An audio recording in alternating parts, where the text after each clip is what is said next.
नाज़रीन अस्सलाम वालेकुम। खबरनामे में आपका खैर मकदम है। सबसे पहले नजर डालते हैं सुर्खियों पर। पालमोर की नहुसत के खात्मे के लिए कांग्रेस को शिकस्त दें, सोच समझकर वोट का इस्तेमाल करने अवाम से केसीआर की अपील।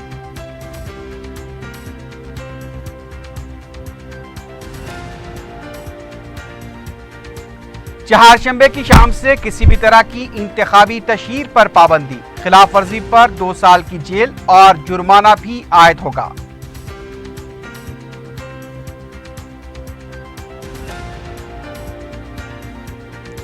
गौर रक्षकों को बीजेपी, आरएसएस और संघ परिवार की सरपरस्ती व तहफ्फुज हासिल। बुलंदशहर में पुलिस इंस्पेक्टर के बेरहमाना कत्ल की सदर मजलिस बैरिस्टर ओवैसी ने की मजम्मत। मजलिस इत्तेहादुल मुस्लिमीन की इंतखाबी मुहिम में अवाम का जोशो खरोश, पार्टी उम्मीदवारों को अवाम की जबरदस्त ताईद।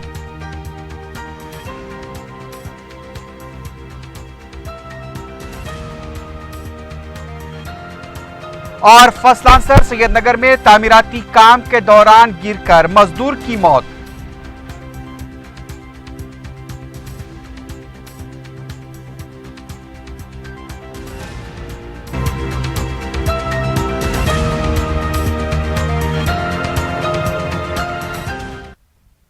सुर्खियां आपने देखी, बढ़ते हैं खबरों की तफसील की जानिब।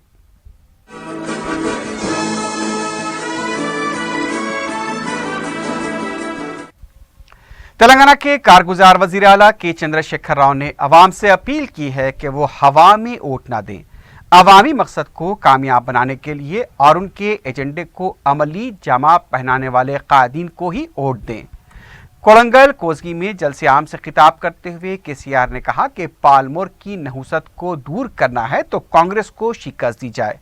अवाम जब तक ये फैसला नहीं करेंगे यहाँ की तरक्की मुमकिन नहीं है, क्योंकि कांग्रेस हमेशा तरक्याती कामों में रुकावटें पैदा करती आई है। केसीआर ने आलमपुर के अलावा गढ़वाल में इंतखाबी रैलियों से खिताब करते हुए टीआरएस को कामयाब बनाने की अपील की। गढ़वाल में इंतखाबी रैली से खिताब करते हुए केसीआर ने कहा कि टीआरएस के दोबारा इख्तिदार में आने पर तमाम तरह की पेंशन में इजाफा किया जाएगा। उनका कहना था कि दुनिया में सिर्फ रियासत तेलंगाना में ही रैतु बंधु स्कीम किसानों के लिए चलाई जा रही है। उन्होंने कहा कि मुत्तहदा आंध्रा में रियासत तेलंगाना के साथ नाइंसाफी की गई थी। केसीआर ने कहा कि चंद्रबाबू नायडू ने जब रियासत के साथ नाइंसाफी की तो कांग्रेस पार्टी खामोश रही।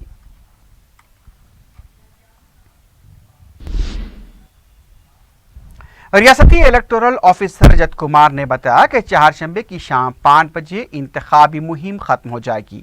उन्होंने प्रेस नोट जारी करते हुए बताया कि रियासत के 119 हलकों के मिंजिमला 13 हलकों में 4 बजे इंतखाबी मुहिम खत्म हो जाएगी। ये हलके माविज ज़ेर-ए-सर कबायली इलाके हैं। दीगर हलकों में शाम 5 बजे इंतखाबी मुहिम खत्म होगी। चहारशंबे की शाम 5 बजे के बाद किसी भी किस्म की रैलियां, जलसे और रोड शोज मुनक्किद नहीं किए जा सकेंगे। किसी भी ज़राए इब्लाग के जरिए इंतखाबी तशहीर की इजाज़त नहीं रहेगी। इन क़वायद की खिलाफ वर्जी करने वालों के खिलाफ जुर्माना या फिर 2 साल जेल की सजा भी हो सकती है।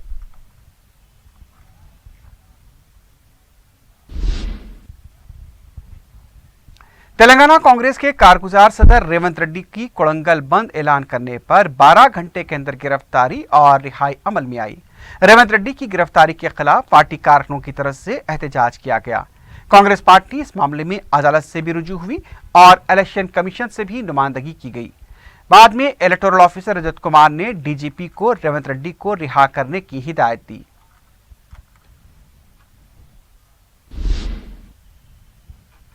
इससे पहले तेलंगाना के इलेक्टोरल ऑफिसर रजत कुमार ने बताया कि रेवंत रेड्डी की गिरफ्तारी एहतियाती इक़दाम के तौर पर की गई थी। उनका कहना था कि जारी माह की 2 तारीख को कांग्रेस पार्टी की तरफ से यह बयान जारी किया गया था कि कोड़ंगल में केसीआर के जलसे के मौके पर बंद मनाया जाएगा। इसी सिलसिले में टीआरएस की तरफ से इलेक्शन कमीशन से शिकायत की गई थी। उसी शिकायत पर मरकजी इलेक्शन कमीशन को एक रिपोर्ट रवाना की गई थी और उसी की हिदायत पर रेवंत रेड्डी को एहतियाती इक़दाम के तौर पर गिरफ्तार किया गया था।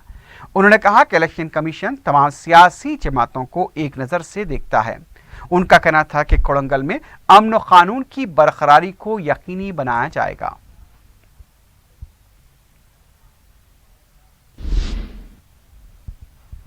मध्य प्रदेश के वजीर आला शिवराज सिंह चौहान ने कहा कि तेलंगाना फाजिल बजट से मखरूज रियासत कैसे बनी, ये अवाम अच्छी तरह जानते हैं।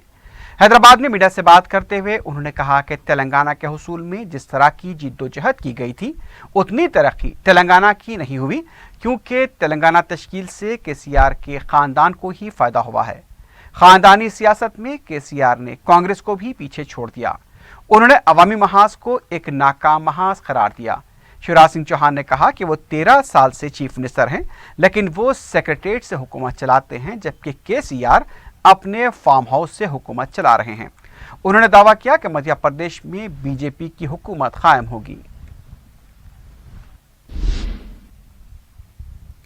गौ रक्षकों को बीजेपी, आरएसएस और संघ परिवार तहफ़्फ़ुज़ फराहम कर रहे हैं। उत्तर प्रदेश के बुलंदशहर में गौ रक्षकों के हाथों इंस्पेक्टर सुबोध कुमार सिंह के कत्ल की मजम्मत करते हुए सदर मजलिस बैरिस्टर ओवैसी ने यह बात कही। उन्होंने कहा कि इस तरह की सरगर्मियों को अंजाम देने वाले शैतानों को संघ परिवार ने पैदा किया है। गाय की जिंदगी को इंसानों की जिंदगी से बड़ा समझा गया। बैरिस्टर ओवैसी ने कहा कि कल तक दलितों और मुसलमानों को निशाना बनाया जाता था, आज पुलिस इंस्पेक्टर का कत्ल कर दिया गया। अगर उत्तर प्रदेश के वजीर आला योगी आदित्यनाथ में इंसानियत है तो इसका नोट लें। इधर उधर घूमने के बजाय यूपी के वजीर आला को अपनी रियासत के हालात पर तवज्जो देनी चाहिए। नहीं, अब देखिए, घर को आग लगी घर के चिराग से कि ये जो गौ रक्षक हैं, इनको तो पूरा प्रोटेक्शन बीजेपी देती है, आरएसएस देती है, संघ परिवार देती है, और एक पुलिस ऑफिसर को उसी के वेपन से उसके सर में गोली दाग देना, उसको कत्ल कर देना, तो ये जो मॉन्स्टर क्रिएट हुआ है, तो ये तो इन्हीं का क्रिएशन है, क्योंकि इन्होंने गाय की ज़िंदगी को इंसानों की ज़िंदगी से बड़ा समझा और उसका नतीजा ही निकला।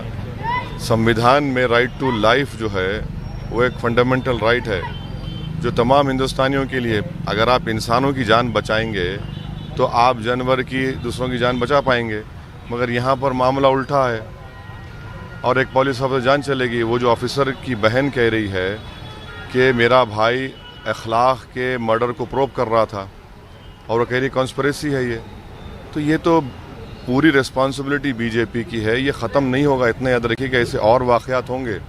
कल तक मुसलमानों को टारगेट किया जा रहा था, फिर दलित, अब एक पुलिस ऑफिसर जो वर्दी में है, जो ड्यूटी पे था, उसी के गाड़ी में उसी के वेपन से उसको आप मार दिए।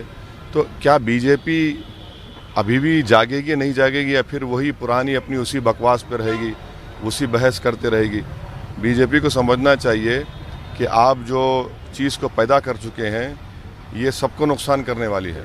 चीफ मिनिस्टर उत्तर प्रदेश में अगर इंसानियत है तो वो इसका नोट लें और इसको रोकें, समझें। ये तेलंगाना आना छोड़ें, 10 जगह जाना छोड़ें, अपने घर की हिफाजत करिए। वहाँ लॉ एंड ऑर्डर आपके पास ख़राब हो चुका है।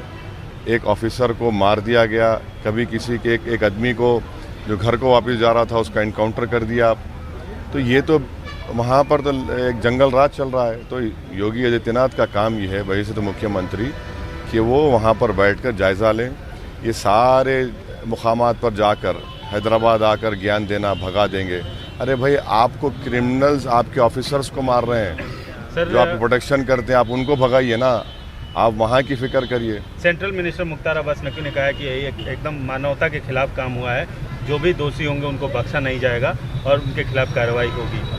ये तो एक तोते की तरह हर बार किसी को बोलना पड़ता है, बख्शा नहीं जाएगा, ऐसा है। अरे भाई, जो आप तो इस शैतान को पैदा करने वाले आप हैं। आप ही की पार्टी, आप ही की आइडियोलॉजी ने इस तरह के लोगों को पैदा किया जो अपने आप को बड़ा बहादुर समझते हैं और किसी को भी मारते हैं। आपने इनको ताकत दी है, आपने इनके दिलों से कानून का खौफ निकाल दिया। अब ये आपको ख़त्म करना पड़ेगा, क्योंकि आप पर एक कॉन्स्टिट्यूशनल जिम्मेदारी है इंसानों की जान बचाने की। सदर मजलिस बैरिस्टर असदुद्दीन ओवैसी की क़ियादत में मजलिसी उम्मीदवारों की मुहिम में ज़बरदस्त जोशो खरोश देखा जा रहा है। मंगल को सदर मजलिस ने मलकपेट के आसमानगढ़ और इसके आसपास के इलाकों का दौरा करते हुए अवाम से मुलाकात की। सदर मजलिस के हमरा मजलिसी उम्मीदवार अहमद बलाला भी मौजूद थे। मुकामी अवाम की तरफ से मजलिसी कायदीन का वालिहाना इस्तकबाल किया गया। हल्के मलकपेट में अहमद बलाला की तरफ से अंजाम दिए गए तरक्याती व बहबूदी कामों की अवाम की तरफ से ज़बरदस्त सिताइश की जा रही है और इस बार फिर से अहमद बलाला को मुंतखब करने का वो अज़्म कर चुके हैं। मलिसी उम्मीदवार अहमद बलाला ने इससे पहले सईदाबाद में ग्रुप मीटिंग से खिताब किया और फिर इलाके का दौरा करते हुए अवाम से मुलाकात की। मकामी अवाम ने अहमद बलाला की तायीद का ऐलान किया है।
याकुतपुर के मलिसी उम्मीदवार सैयद अहमद पाशा खादी ने रिन बाजार डिवीजन में इंतखाबी मुहिम चलाई।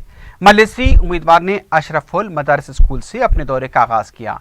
अहमद पाशा खादरी ने चंद्रा नगर, यशरफ नगर और उसके आसपास के इलाकों का दौरा करते हुए अवाम से मुलाकात की। मकामी अवाम ने सैयद अहमद पाशा खादरी का बालिहाना इस्तकबाल करते हुए मुकम्मल तायीद का यकीन दिलाया। इस मौके पर हल्के के इलेक्शन इंचार्ज यासिर अरफात के अलावा मलिसी कॉरपोरेटर्स और कारकुनों की कसीर तादाद मौजूद थी।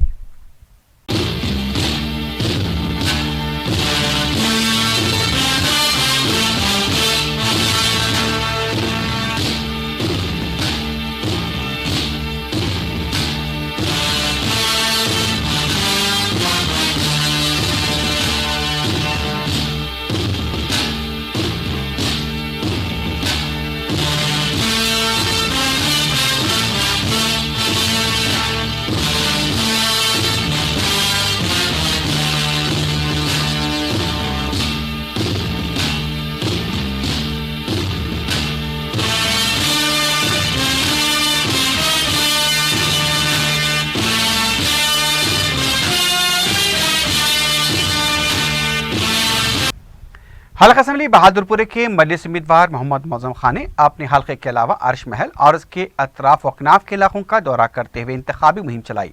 उनके हमरा मलिसी कॉरपोरेटर्स मोहम्मद सलीम, मोहम्मद मुबीन के अलावा नुमाइंदा कॉरपोरेटर मोतीलाल नायक ने भी वकीलों से उनके घर जाकर मौजम खान को वोट देने की अपील की। मकामी अवाम ने कसरत से मलिसी उम्मीदवार की गुलपोशी करते हुए भारी अक्सरियत से कामयाबी की तवक्को की। मौजम खान ने अवाम से अपील की है कि वो अपने कीमती वोट का इस्तेमाल करते हुए मजलिस के उम्मीदवार को कामयाब बनाएं। दौरे में मुकामी अवाम के अलावा पार्टी कारकुनों की कसीर तादाद मौजूद थी।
हल्का असम्बली नामपल्ली के मजलिसी उम्मीदवार जाफर हसन मेराज ने अहमदनगर डिवीजन के इलाके जात, Hashim Ali compound, military area और आसिफ नगर डिवीजन के इलाके मुरादनगर और इसके अतराफ अकनाफ के इलाकों का दौरा किया। उन्होंने अपनी इंतखाबी मुहिम में मकीनों से मुलाकात की, उनका वालेहाना इस्तकबाल करते हुए गुलपोशी की गई। उन्होंने इलाके के अवाम से मजलिस के हाथ मजबूत करने के लिए भारी अक्सरियत से कामयाब बनाने की अपील की। इस मौके पर मुकामी मजलिसी कारकुन भी मौजूद थे।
हल्का असम्बली कारवान के मजलिस उम्मीदवार कौसर मोहिउद्दीन की तरफ से बाइक रैली निकाली गई, जिसमें रियासत बिहार के मजलिस के सदर अख्तर ईमान, अरकान असम्बली महाराष्ट्र इम्तियाज जलील और वारिस पठान ने हिस्सा लिया। कौसर मोहिउद्दीन की शानदार रैली में मोटरसाइकिल सवारों ने रैली का आगाज हकीमपेट कट्टे से करते हुए सालार ब्रिज चौराहे, मोहम्मद लाइन, मोती दरवाजा, जिंसी बाजार, रेती गली, रिसाला बाजार, रेशम बाग, फतेह दरवाजा, लंगर हाउस, मुगल कनाला, सब्जी मंडी, मुस्तैदपुरा, टप्पा चबूतरा और महबूब कॉलोनी के इलाकों का अहाता किया। कौसर मोहिउद्दीन ने हल्के में मजलिस की कारकर्दगी के पेश नज़र अपनी कामयाबी के लिए 70 से 80 हजार वोटों की भारी अक्सरियत की तवक्की जाहिर की है। कौसर साहब, आपकी जमात का नारा है कि हमारा काम ही हमारी पहचान। आप कितने मुतमईन हैं कारवान में काम करके? मैं अल्हम्दुलिल्लाह 78% मैं हल्के कारवान के अंदर बड़े से बड़े काम करा हूँ मैं, और कुछ काम बाकी है। इंशाअल्लाह उन तमाम कामों को आने वाले दिनों के अंदर मुकम्मल किया जाएगा। और रहा सवाल हर वक्त कारवान के ऊपर जनाब नखीब मिल्लत की ज़ेर निगरानी, हबीब मिल्लत की राज निगरानी में काम चलते रहते। कारवान के जो डेवलपमेंट के काम हो या दीगर कामों के ऊपर मजलिस के सदर साहब खुद अपनी नज़र लगाए हुए रहते हैं।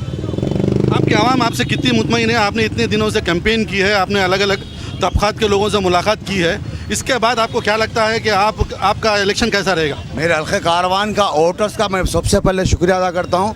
मुझको 4.5 साल के अंदर कभी ऐसी कोई वो नहीं हुई, और मुझको हर वक्त उनके फैमिली के मेंबर की तरह मुझको प्यार मोहब्बत के तरह मैं काम किया उनके साथ। आपको अब कितनी मेजॉरिटी से आप जीतेंगे? क्योंकि ये एक तरफा मुकाबला दिख रहा है, आपके मुकाबले में कोई पार्टी है ना कोई उम्मीदवार है, तो आपको इस बार कितने वोटों मेजॉरिटी से आप कामयाब होंगे? मेरा मुकाबला बीजेपी के साथ है, और बीजेपी के साथ कांग्रेस का जो महाकूटमी है वो मिल चुके लोग मुत्तहद हो गए। बीजेपी और कांग्रेस महाकूटमी पूरे मिल गए, और इंशाल्लाह आप खुद देखेंगे आने वाले 11 तारीख के दिन हल्के कारवान से कम मैं 70 से 80 हज़ार वोटर से मेजॉरिटी से जीतूंगा मैं।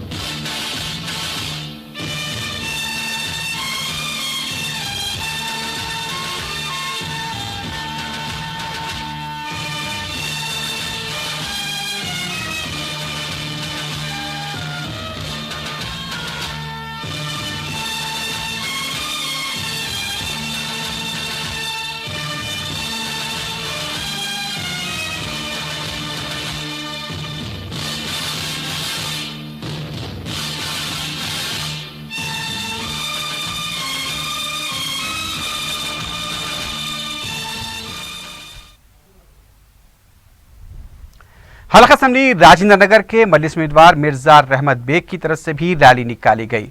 मुकामी अवाम की तरफ से मजलिसी उम्मीदवार को जबरदस्त ताईद हासिल हो रही है। उनकी रैली में हजारों नौजवानों ने शिरकत करते हुए रहमत बेग को कामयाब बनाने का अज़्म किया। मजलिसी कारकुनों की भी कसीर तादाद इस मौके पर मौजूद थी।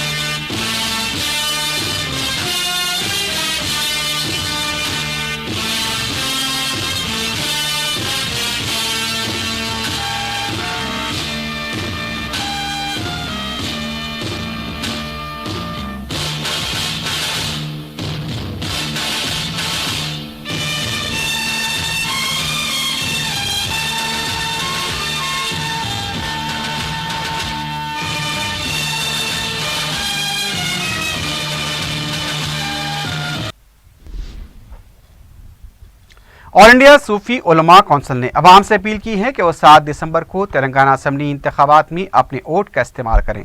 कौंसिल के कायदीन खैरुद्दीन सूफी, डॉक्टर मोहम्मद हिलाल आजमी सूफी, अकील अहमद सूफी ने मीडिया से खिताब करते हुए कहा कि वोट का शरई जवाज़ है। जमहूरियत में अवाम की राय मुकद्दम होती है। उन्होंने अवाम से कहा कि वो किसी तामिल के बगैर अपने जमहूरी हक का इस्तेमाल करें। उन्होंने वोटों की तकसीम होने से बचाने और अच्छे उम्मीदवारों को मुंतखब करने पर जोर दिया। 6 दिसंबर को बाबरी मस्जिद की शहादत के सानहे की याद मनाए जाने पर उन्होंने कहा कि चंद सियासी ताकतें इसका इस्तेसाल करने की कोशिश कर रही हैं। उन्होंने इस मसले के आजिला हल के लिए सुप्रीम कोर्ट से दरख्वास्त की। सूफी उलमा कौंसिल ने निज़ाम क़ज़ात में असलाहत की भी मांग की।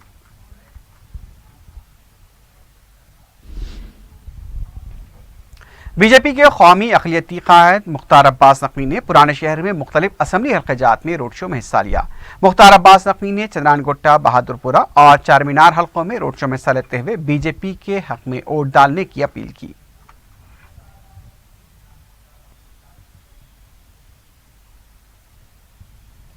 हल्का असम्बली मुशीराबाद के कांग्रेस पार्टी उम्मीदवार अनिल कुमार यादव ने भोलकपुर डिवीजन के मुख्तलिफ इलाकों का दौरा करते हुए अवाम से मुलाकात की। इस मौके पर उनका वालिहाना इस्तकबाल करते हुए शालपोशी और गुलपोशी की गई। उन्होंने अवाम से अपील की कि उन्हें भारी अक्सरियत से कामयाब बनाया जाए। इस मौके पर कांग्रेस पार्टी के मुकामी कारकुनों की कसीर तादाद मौजूद थी।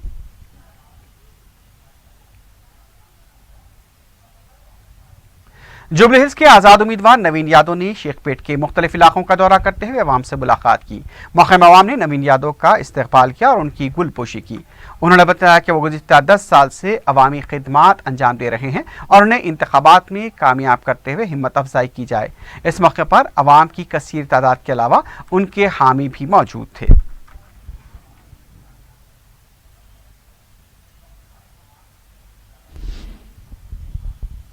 बंजर हिल्स पुलिस स्टेशन के हदूद में वाक़े सैयदनगर में ज़ेर तामीर इमारत पर काम करने के दौरान नीचे गिरकर एक मजदूर हलाक हो गया।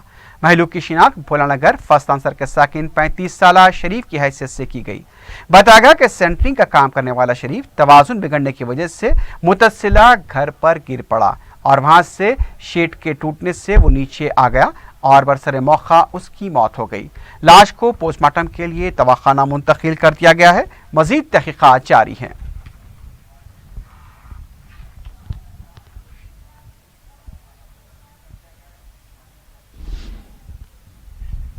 आखिर में सुर्खियों पर एक बार फिर नजर डालते हैं। पालमोर की नहुसत के खात्मे के लिए कांग्रेस को शिकस्त दें, सोच समझकर वोट का इस्तेमाल करने अवाम से केसीआर की अपील।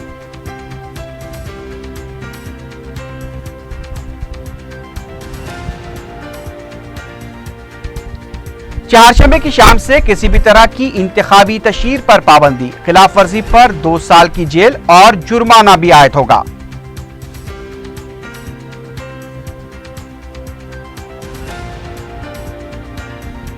गांव रक्षकों को बीजेपी, आरएसएस और संघ परिवार की सरपरस्ती व तहफ्फुज हासिल।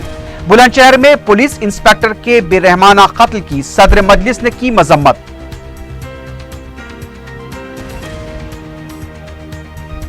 और मजलिस इत्तेहादुल मुस्लिमीन की इंतखाबी मुहिम में अवाम का जोशो खरोश। पार्टी उम्मीदवारों को जबरदस्त अवामी ताईद।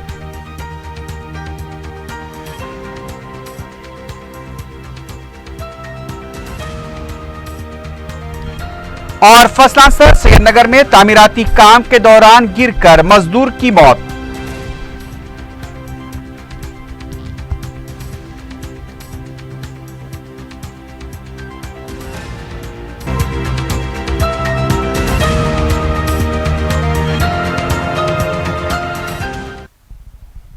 इसी के साथ ही खबरनामा अख्तिताम को पहुंचता है। अल्लाह हाफिज।